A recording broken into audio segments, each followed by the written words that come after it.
Hello and welcome to this week's episode of the Inside the Orange podcast. The podcast all about understanding the people around us. Now first of all I'd like to say a massive thank you to Sam, Gina and Doug from the Autism Rocks and Rolls podcast for coming on the show last week to talk about it. And I'd like to say a massive thank you to everyone who has listened, shared and given feedback about that amazing episode. If you haven't heard it, there'll be a link in the description of the show notes so you can go back and find it. So today I'm absolutely delighted to be joined by my guest, Anna Kennedy. Now Anna is a founder of the charity Anna Kennedy Online, an autism charity. And she currently has a petition that is, who will look after my sons when I'm no longer around? And it's a petition that's really important to parents of children and adults with additional needs. And I'm delighted that she's joined me on the show to talk about it, amongst other things. So, let's get into the episode.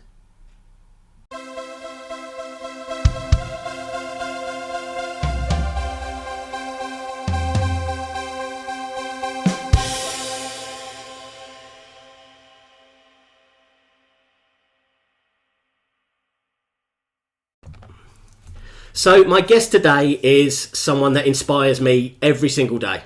And it is the amazing Anna Kennedy. She's an OBE, she got that from the Queen, based on work for autism. One of the things that's drawn me to Anna most recently is she's doing a petition regarding autistic parenting and what happens after parents are no longer around. And she's here today. So Anna, thank you so much for joining me. Welcome to the Inside the Orange podcast. How's your day been so far? Yeah, it's been pretty good. Thank you for inviting me. Thank you for thinking of me. So lovely to finally meet you as well. Brilliant. So I mentioned a little bit there about your petition. So talk to my listeners, what is the petition about? Why is it important to you? And yeah, just everything about the petition, why you want it to come into the world and be positive. Okay. Well, I've got two sons, Patrick's 31 and Angelo's 27, and they're both, Angelo's 28, whoa, and they're both on the spectrum. And I suppose it's a question at the back of my mind all the time, worrying about who's going to look after them when I'm no longer around. You know, it's a bit of a scary world out there, especially now with all these uncertain times, with everything that's going on. So what I did was I just put, I have shared it before, about 3 years ago, I was thinking about it. And then I shared it just on social media because I do a lot of stuff on Twitter, Facebook and Instagram.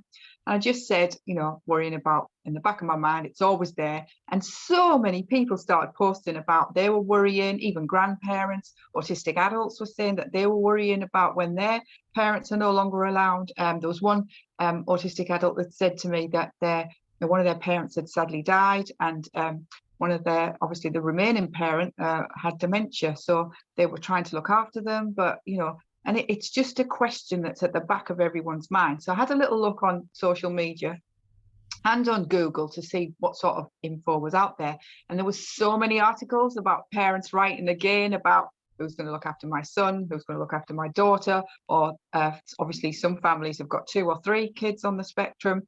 And then when I saw something, I think it was by Sense Charity 3 years ago, they did a Freedom of Information Act.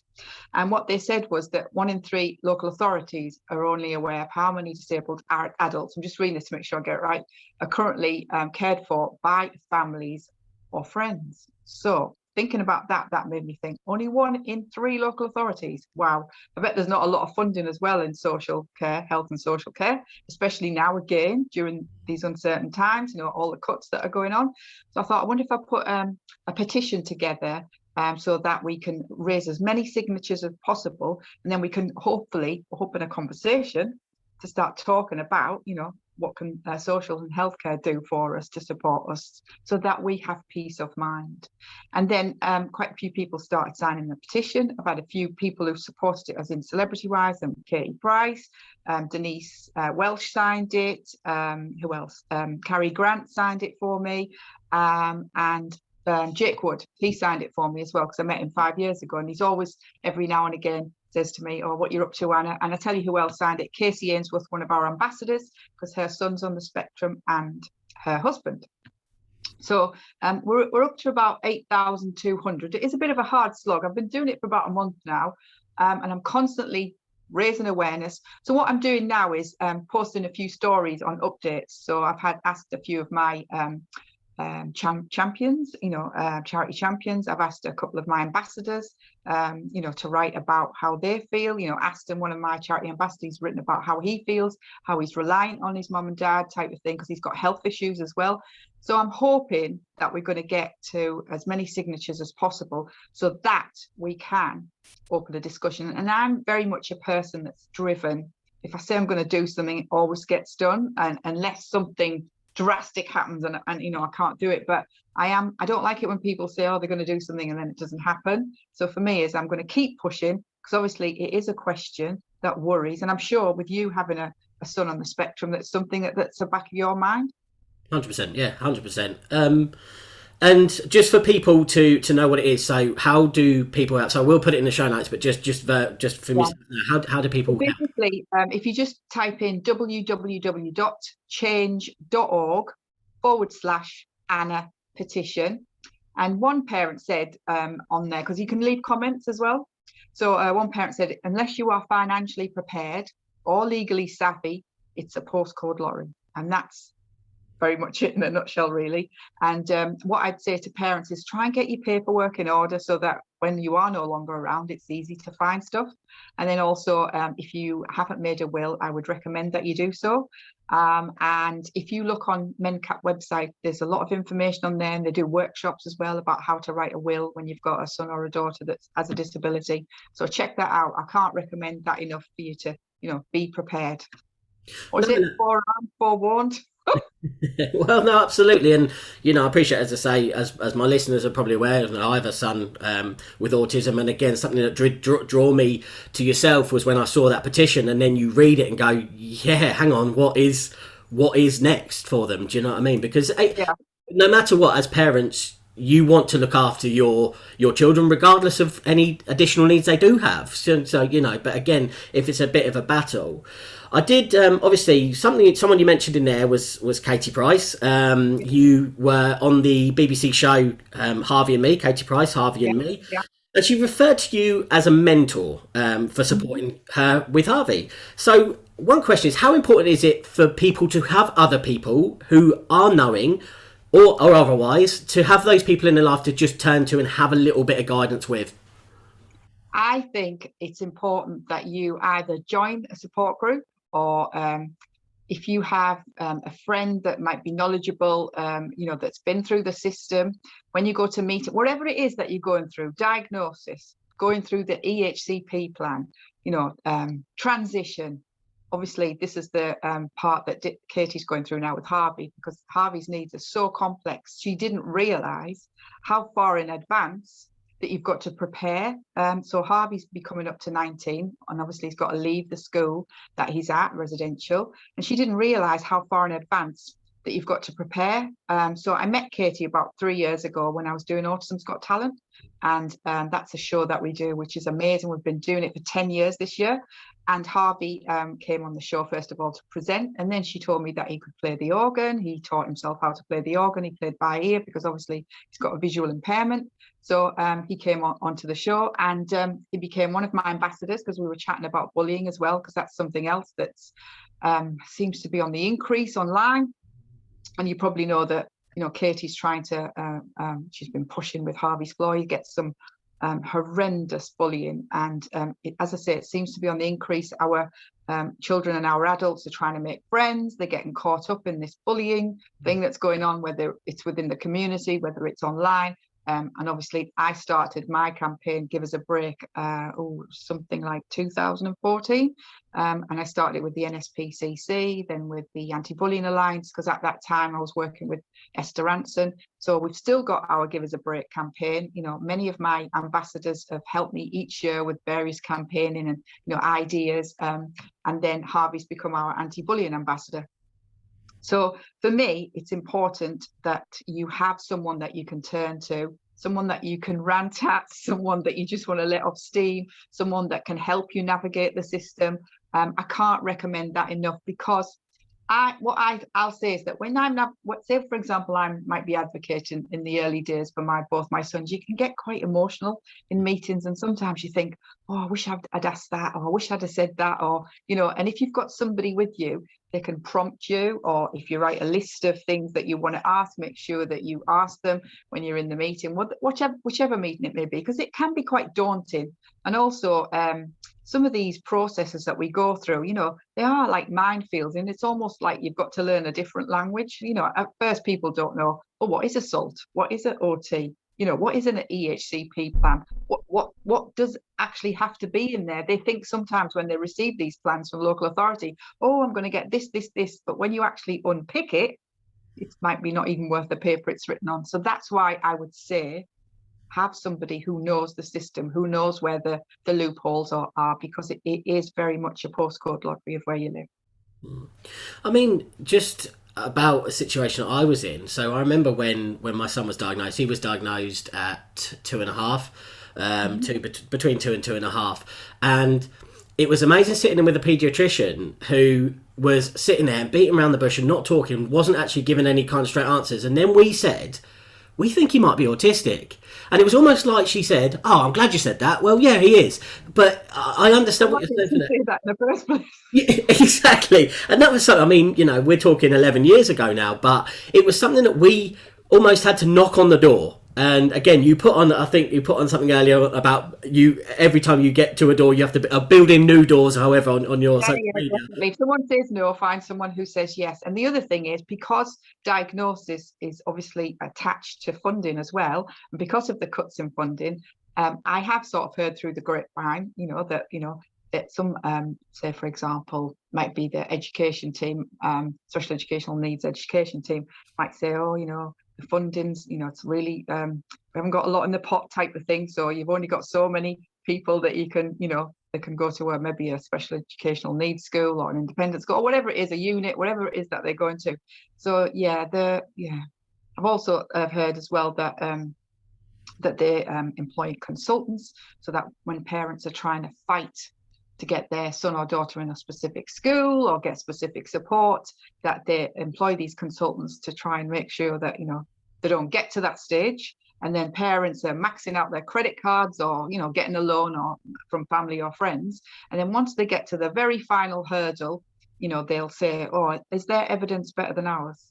And then the consultant might say, yeah, they've got better evidence than ours. So they says, we'll just let them have it after the parents have spent all that money. So there's all these little stories that are going around, because obviously I've been living this system for a long time. Since 1997 was when I first started. So yeah, and you know what? Even things have got slightly better. You've still got parents who still fighting to get a diagnosis, still fighting to get the right school and the provision.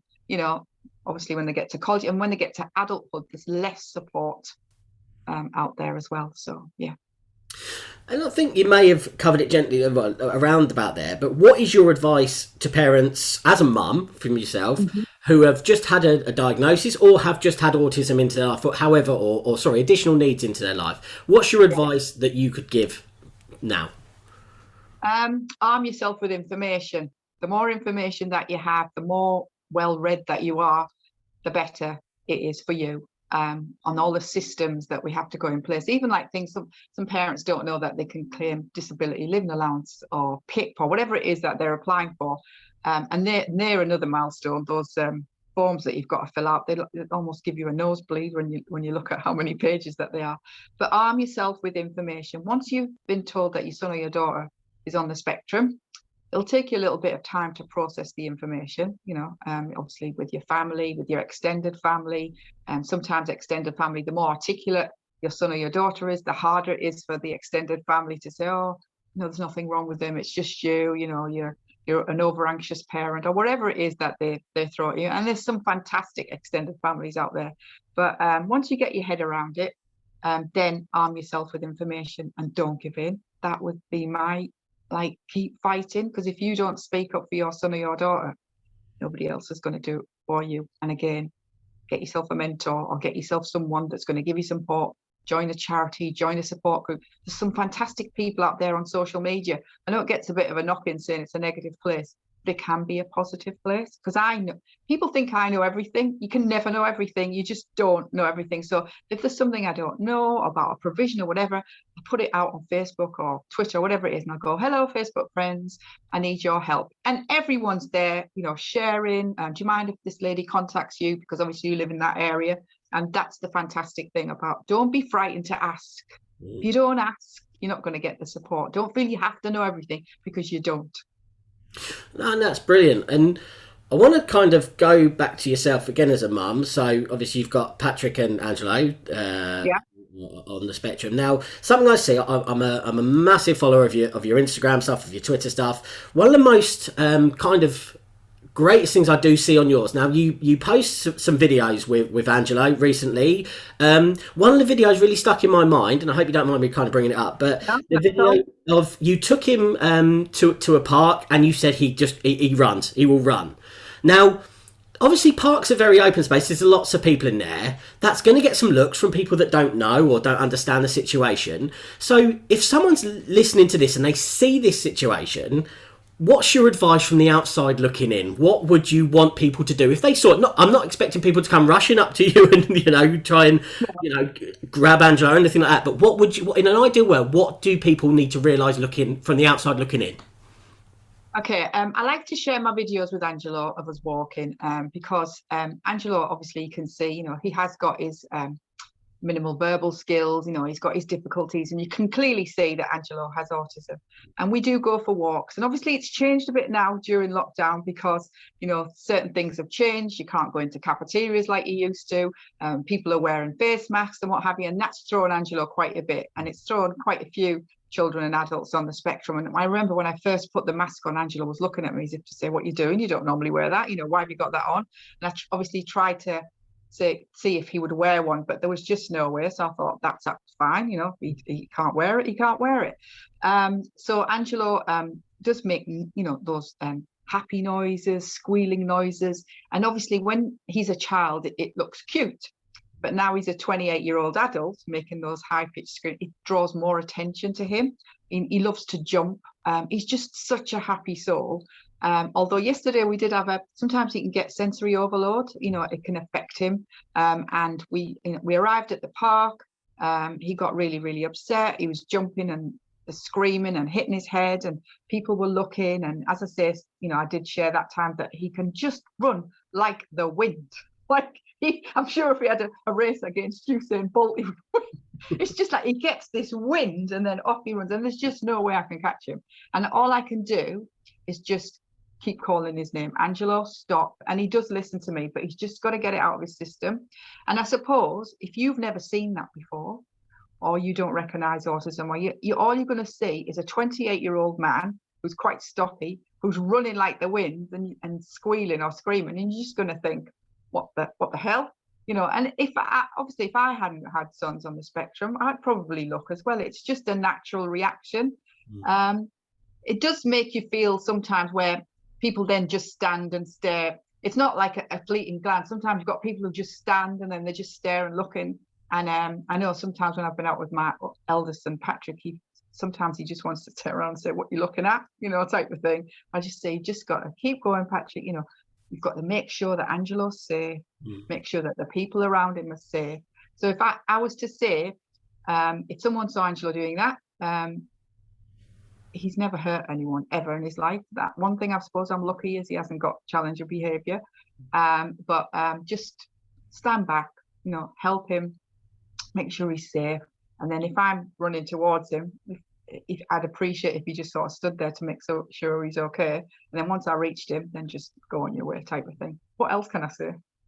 No, and again, I really take my hat off to you for showing that, because it's the side that does need showing sometimes. And again, we talked about a little earlier about extended family. Excuse me one second. We talked about extended families and things like that, and people, I know I've had to kind of educate my parents about it, and and my wife, her parents, and things, and it's, I think sometimes we have that thing of knowing what and again, I use the term, and I do not mean offensive. We use normal behaviour, anything that's slightly outside of Yeah. is normal. Eccentric or quirky. Yeah, we can't deal with it as a human race. We just kind of shut off and go, oh, But as I say, I find it really important that you do share those videos, because the more people that see it, the more people will see that is your life. What you. And what helps as well is some of the programs that are out. I know that some people love programs, some people hate programs. You're never gonna please everyone, but things like the A Word, or other programs that are out there about autism, or films, they're obviously helping raise awareness. But as a charity, and lots of autistic adults, what they want is acceptance. They want to be included. And I suppose there's some negative. What sells is negative news, isn't it? So when you are watching the news, there's not that many positive stories on there. There's negative stories, people who've got mental health issues or whatever it is that they've done. So I suppose people have got that at the back of their mind, and they're just thinking, what's he going to do? Is he going to hurt me? And it's just the natural reaction. But when, sometimes people say, oh, is he okay? And I'll just say, oh, my son's autistic, and he's got sensory processing difficulties. And 9 times out of 10, people are interested. They want to know. So, don't be think that you should be ashamed. For me, it's just like not about shame. And there's still a lot of stigma out there about autism in various different countries. I've spoken to people in the Indian culture, where they might hide their sons or their daughters upstairs when relatives come or whatever. They don't want to share about them. And I even like high profile people, as a story, I won't share it, but I know that they hide their son or daughter away because it's just like, it's the shame, and they don't want them to know that their son or their daughter's on the spectrum, or they might be worried that they're going to take their clothes off, or whatever it is, that the behavior that they have at the time. And for me, it's nothing to be ashamed of. It's your son, it's your daughter. You should be proud of them and what they're achieving each day, and what they've got to battle through each day as well. So yeah, that's me on my soapbox. I'll get off now. The other thing I'd say I had written down as well was, you spoke about obviously helping others, but if you had the opportunity to talk to your own self at point of diagnosis, or when you knew that autism was in your life, what would you say to yourself now if you could have that conversation with the younger version of yourself? I suppose at the time, because I moved to London with my husband, who's studying at Brunel University, I didn't know anyone here. And that was when the time that both my boys were diagnosed fairly early, even though Patrick was diagnosed at 4 and we didn't find out until he was 7. I did feel quite isolated and alone, and remember like ringing my mom and having a few tears, or I just felt very, very isolated. But then it didn't last that long for me. I don't know, I'm been made of tough stuff. But I just thought I need to start learning about what it is, because all I knew was Rain Man, and I thought, is my son going to grow up to be like Dustin Hoffman? If I drop some matches, is he going to be able to know how many I've dropped them? But if you don't know, and you did, and obviously it was 24 years ago, if you don't know, that's all I knew. You're not to be blamed for that. And then when I was trying to find out information at that time, there was no other support groups in the area where I lived.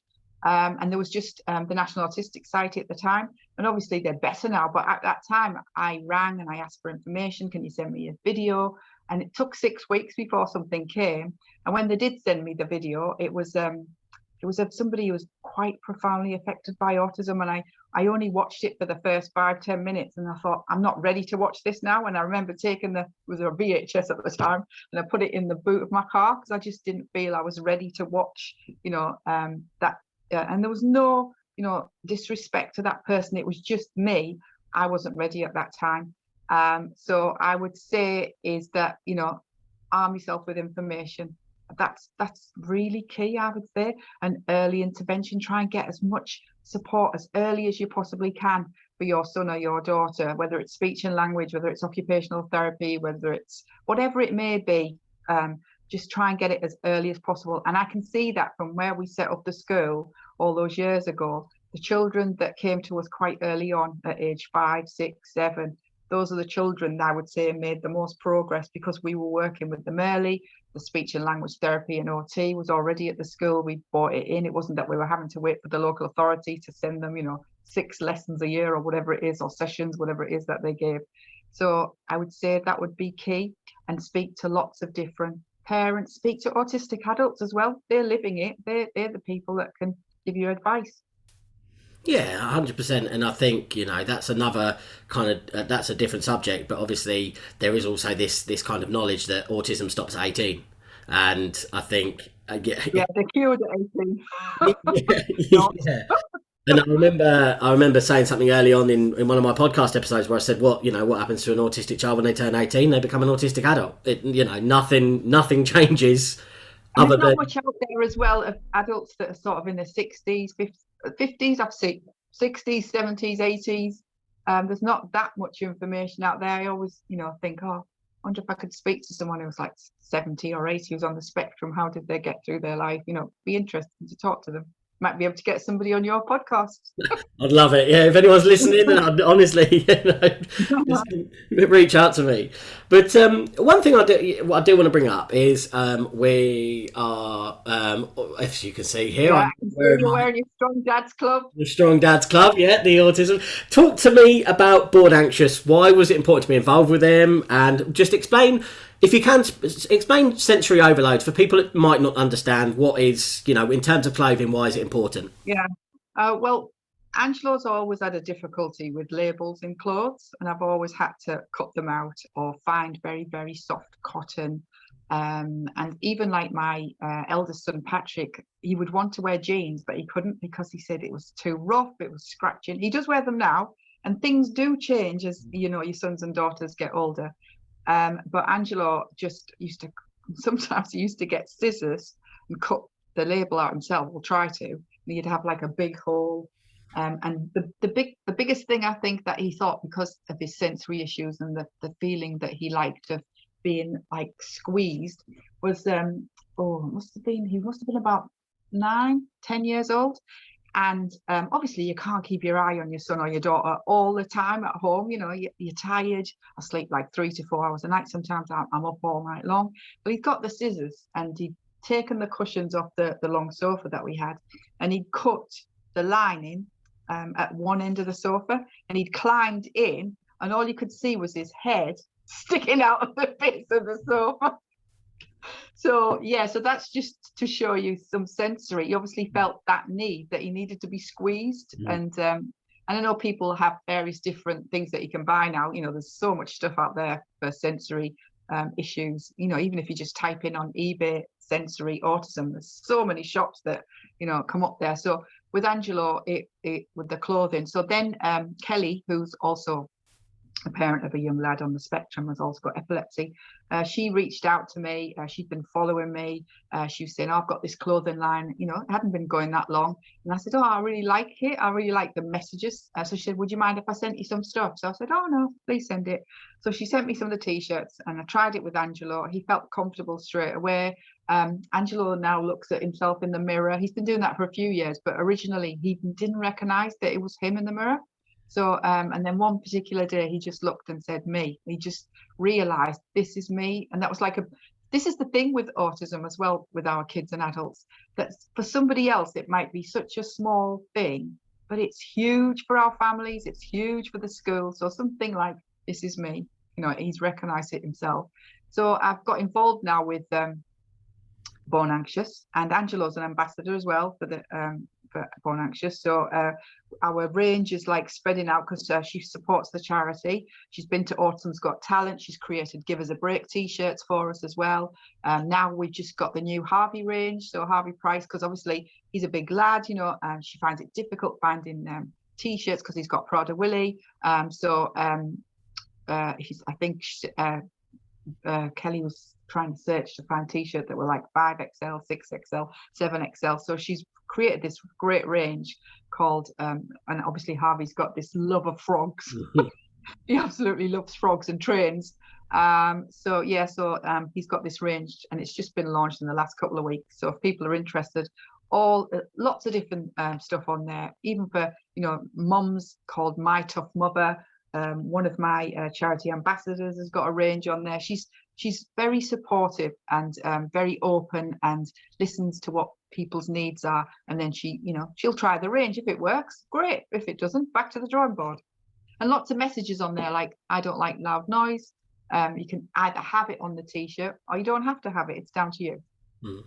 No, and as I say, again, something else I came across following yourself, and obviously on the documentary, I think Harvey was wearing a few different. Yeah, Harvey t-shirt. Yeah, I collaborate with mood bears as well because I love those bears. And again, someone recommended that this lady speak to me because all the bears are have different emotions. Happy bear, sad bear, grumpy bear, and there's 2 new ones coming out. So I'm collaborating with mood bears as well. And she's taken them into hospitals. She's taken them into schools. Speech and language therapists use these bears to help with emotions. So for me, I look at it and I just think, is this something that I want to be associated with? And then I'm not associated with that many different brands, but if I feel that it fits with what the charity's doing and I feel comfortable, and I get so many books that people send to me to ask if I'll read, and there's just no way I can read all of the books that get sent to me. But I try and promote them as best I can. I've just been sent 2 books last week. This one called Daddy and the 2 Bears. And this is about 2 brothers, and then this one, Me, Myself, and ADHD. Haven't looked at this one because I only got it yesterday. So yeah, I get so many different books, and I'm all about sharing. I think networking is fantastic. There's some people who are precious about networking, but for me, it's about why not help? Why not share? I don't get paid for doing it, and they'll send me a book or a t-shirt or whatever it is, but it's all about, for me, it's about sharing. If it's going to help someone or help an autistic adult, yeah. So there's one thing I was going to say about there's a film out at the minute, and the book is fantastic, The Reason I Jump. It's by David Mitchell, and there's a documentary film that's out at the moment, so I've sent it before it went out, and it's amazing. That you need to watch it, and it should be out in schools. So if you get the chance, read the book called The Reason I Jump. Again, I don't get a commission or anything. It's just something I feel that, yeah, it's fantastic. And the documentary, and there's a couple of others that I've written down here. 10 things every child with autism wishes you know. That's quite an old book, but it's a good book. So if you Google that title, 10 things every child with autism wishes you know. And one of my charity ambassadors, Sienna Castellon, she's an amazing young woman. She's 18 years old, and she's written 2 books already. The Spectrum Girls Survival Guide. So if you're a young woman on the spectrum, or if you have a daughter on the spectrum, it's definitely a book to read and take into school if you need to, or college. That's brilliant. I mean, from where we were talking from, not so much things out there, and the negative side. It's fantastic to start seeing these books, this clothing, and everything like that is showing that positivity of it, and growing that awareness and acceptance, if you like. Yeah.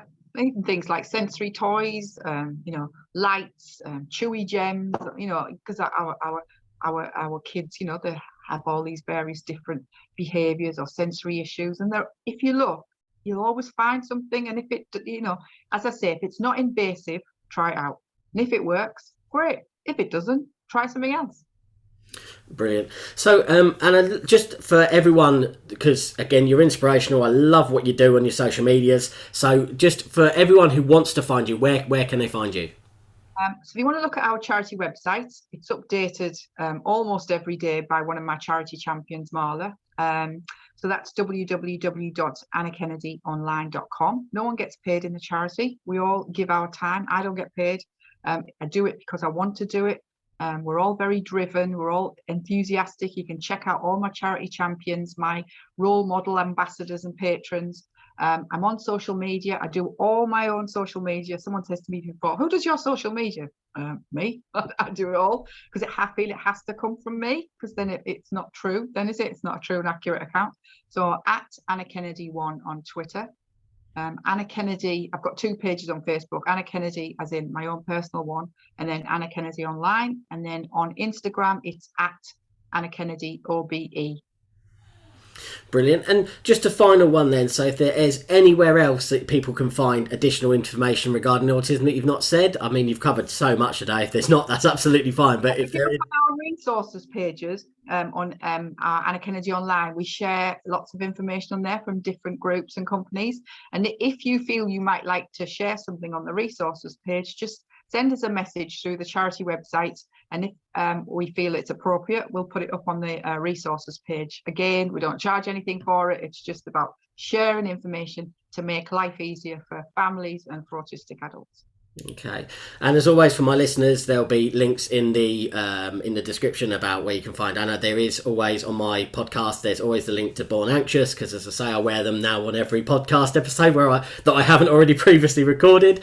But no, Anna, just before you do go today, just thank you so much for entering into my life as someone that is showing me where I want to be, where positive messages about real life are. And that's exactly what this podcast is all about. And finding you has just been so inspirational, and I can't thank you enough. So I just want to say thank you. Thank you for thinking of me. And I just want to say to everyone, just take it one day at a time. Some days good, some days not so good. Just keep going, keep strong. And it is a difficult time at the minute. Stay safe. And thank you very much, and all the best. Thank you, Anna. Have a great day.